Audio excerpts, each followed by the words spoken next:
There's a proposal in Congress by Deputy Speaker Rufus Rodriguez, I believe, precisely to institutionalize that and to enable that, particularly to allow the private sector to make their own purchases. What would be the pros and cons of that? On the one hand, I imagine that saves government some money. The 72 billion can be allotted by government for those who can't afford it. On the other hand, what are the implications for potentially a bidding war and trying to just sort out who exactly has access to which comes first?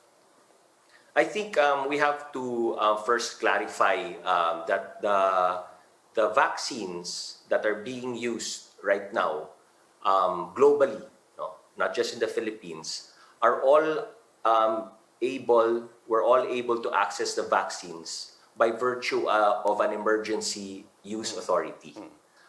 People kasi think na pag-approve ng FDA, they think it's commercially available. So we have to first clarify that because of the nature of this public health emergency worldwide, hindi dadaan sa usual process ng FDA yan. There's a certain specific category wherein we can access these vaccines because nga it's for emergency use and because of the emergency health situation worldwide. So ibig po sabihin, let's disabuse our minds into thinking na pag-approve sa FDA, meaning to say pwedeng ma-purchase commercially, pwedeng ma-market commercially, we can buy it in a drugstore, we can have our doctors have these vaccines. I can go to my doctor and get a shot from the doctor. Kasi hindi po to for commercial transactions. This is for emergency use. That being said, all these vaccine and pharmaceutical companies have to apply for an EUA. And necessarily, under the EUA, meron specific conditions yan. Number one, it's not commercially available. It's not for marketing. It's for emergency use. And therefore, necessarily, kailangan involve ang national government dyan.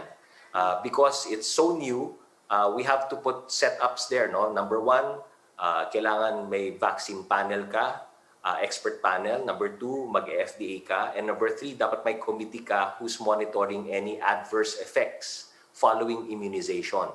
So therefore, everything has to pass through the national government because all these setups have to be put in place. Kasi hindi yan pwedeng vaccination in a doctor's clinic. It always has to be and has to involve all of these institutions under the national government. So when a private sector wants to acquire their vaccines, like what is happening right now, that is allowed as long as, number one, may EUA yung pharma company, and number two, it has to be under a tripartite agreement which necessarily involves the national government. So tripartite kasi private sector, the pharma company, plus the national government. Ganon din yung setup sa LGU. LGU, pharma company, and national government. So among the 7 brands that we have, so far only 3 are open to a tripartite agreement. And that's AstraZeneca, Moderna, and Novavax. So, kailangan maunawaan muna natin na ganun ang setup. Hindi ito commercially available. Yes, sir. Okay, but at a certain point, regardless of who negotiated for it, and let's say it satisfies all the conditions that you mentioned, ultimately, pagpasok niyan dito, parang imbudo yan. It still goes through the national government as the gatekeeper and also as triage as to, I don't care kung sino umorder nito, but national government still does the triage on who gets it first? Yes, because of the supply. We have to understand na number one, limited ang supply niyan. So kailangan mapag-usapan natin kung ano yung priority segments of the population and society ang uunahin natin. Otherwise, if we don't put some sort of setup in terms of prioritization, then magkakagulo-gulo yan. Parang if you don't put in the conditions and the kumbaga ang prioritization list, then parang magiging free for all. We cannot afford a free for all precisely because limited ang stock at ng supply.